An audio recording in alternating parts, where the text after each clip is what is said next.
जब झोपड़ी के लिए भिड़े थे बड़े नेता। भारतीय राजनीति की अद्भुत घटना। जानिए क्या है पूरा मामला। भारत की राजनीति में ऐसे तो कई किस्से मशहूर हैं, लेकिन एक किस्सा ऐसा भी है जब दो पार्टियां एक झोपड़ी के लिए आमने सामने हो गई थीं। आलम यह था कि यह मामला चुनाव आयोग में पहुंचा, जहां काफी दिनों तक लंबी जिरह भी हुई। तो चलिए आज आपको भारतीय राजनीति के इतिहास के उस महत्वपूर्ण घटना की जानकारी देते हैं, जिसमें कैसे दो प्रमुख पार्टियों में झोपड़ी को लेकर बड़ा बखेड़ा खड़ा हो गया था। दरअसल 60 के दशक में प्रजा सोशलिस्ट पार्टी का समाजवादी पार्टी में विलय हुआ। दोनों दलों के मिले जुले संगठन का नाम पड़ा संयुक्त सोशलिस्ट पार्टी। पर कुछ ही समय के बाद मूल घटक प्रजा सोशलिस्ट पार्टी के अनेक नेताओं ने संयुक्त सोशलिस्ट पार्टी से खुद को अलग कर लिया। उन लोगों ने प्रजा सोशलिस्ट पार्टी को पुनर्जीवित कर दिया। याद रहे कि विलय से पहले झोपड़ी प्रजा सोशलिस्ट पार्टी का चुनाव चिन्ह थी। विलय के बाद झोपड़ी को ही संयुक्त दल का चुनाव चिन्ह तय किया गया। अलग होने के बाद प्रजा सोशलिस्ट पार्टी ने झोपड़ी पर अपना दावा ठोक दिया। अंततः झोपड़ी प्रजा सोशलिस्ट पार्टी के पास ही चली गई। संयुक्त सोशलिस्ट पार्टी को बड़गद चुनाव चिन्ह मिला। उससे पहले चुनाव आयोग के सामने प्रजा सोशलिस्ट पार्टी को सांसद नाथ पै और संयुक्त सोशलिस्ट पार्टी की ओर से चर्चित नेता राजनारायण ने जिरह की। अलग अलग दोनों नेताओं ने कहा कि हमें झोपड़ी ही चाहिए। नाथ पै महाराष्ट्र के राजापुर से 3 बार लोकसभा के सदस्य बने थे। उनके निधन के बाद मधु दंडवते राजापुर से विजयी हुए थे। राजनारायण को कौन नहीं जानता। वो कभी उत्तर प्रदेश विधानसभा में प्रतिपक्ष के नेता रहे। बाद में वो राज्यसभा और लोकसभा के सदस्य बने। उन्होंने 1977 में प्रधानमंत्री इंदिरा गांधी को लोकसभा चुनाव में हराया था। मोरारजी देसाई सरकार में राजनारायण स्वास्थ्य मंत्री बने, पर चुनाव आयोग के सामने चुनाव चिन्ह मामले में जीत नाथ पै यानी प्रजा सोशलिस्ट पार्टी की हुई। संयुक्त सोशलिस्ट पार्टी के राजनारायण ने झोपड़ी चुनाव चिन्ह का दावा पेश करते हुए कहा था कि जिस दिन प्रजा सोशलिस्ट पार्टी संयुक्त समाजवादी पार्टी में शामिल हुई थी, उसी दिन वैधानिक दृष्टि से प्रजा सोशलिस्ट पार्टी खत्म हो चुकी थी। उसका समस्त उत्तराधिकार संयुक्त समाजवादी पार्टी को मिल गया था। बाद में पार्टी के बनारस सम्मेलन में झगड़ा हो गया। उसके बाद एक बार फिर प्रजा समाजवादी पार्टी बनी। ये प्रजा सोशलिस्ट पार्टी पुरानी नहीं बल्कि एक नई पार्टी है, क्योंकि उसके महत्वपूर्ण नेता और कार्यकर्ता जब भी संयुक्त सोशलिस्ट पार्टी में हैं।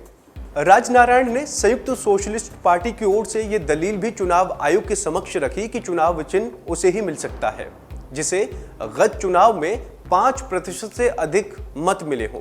चूंकि प्रजा सोशलिस्ट पार्टी के अनेक विधायक इस समय संसोपा में हैं, इसलिए ये नहीं माना जा सकता कि प्रजा सोशलिस्ट पार्टी के 5% लोकमत है। इससे उलट प्रजा सोशलिस्ट पार्टी के नाथ पै का तर्क था कि इस समय प्रजा सोशलिस्ट पार्टी के नाम से जो पार्टी काम कर रही है, वो दरअसल पुरानी प्रजा सोशलिस्ट पार्टी है। उस दल ने अपना उत्तराधिकार किसी अन्य दल को नहीं सौंपा है। चूंकि चुनाव चिन्ह झोपड़ी तब की प्रजा सोशलिस्ट पार्टी को ही मिला था, इसीलिए उस पर हक आज भी प्रजा सोशलिस्ट पार्टी का ही है। नाथ पै ने यह भी कहा कि यह कहना गलत नहीं होगा कि आज की प्रजा सोशलिस्ट पार्टी नई प्रजा सोशलिस्ट पार्टी है। हमारी पार्टी वही प्रजा सोशलिस्ट पार्टी है, उसके कार्यकर्ता और नेता वही हैं, उनके विचार और कार्यक्रम भी वही है। इसलिए झोपड़ी ही प्रजा सोशलिस्ट पार्टी का चुनाव चिन्ह होना चाहिए। सन 1934 में कांग्रेस सोशलिस्ट पार्टी बनी, यानी समाजवादी नेतागण कांग्रेस के साथ मिलकर आजादी की लड़ाई लड़ रहे थे। 1947 में कांग्रेस ने सोशलिस्टों से कहा कि या तो आप कांग्रेस में शामिल हो जाइए या कांग्रेस से अलग होकर अपनी पार्टी बना लीजिए। इस तरह सोशलिस्ट पार्टी बन गई। उसके प्रमुख नेता थे आचार्य नरेंद्र देव, जयप्रकाश नारायण और डॉक्टर राम मनोहर लोहिया।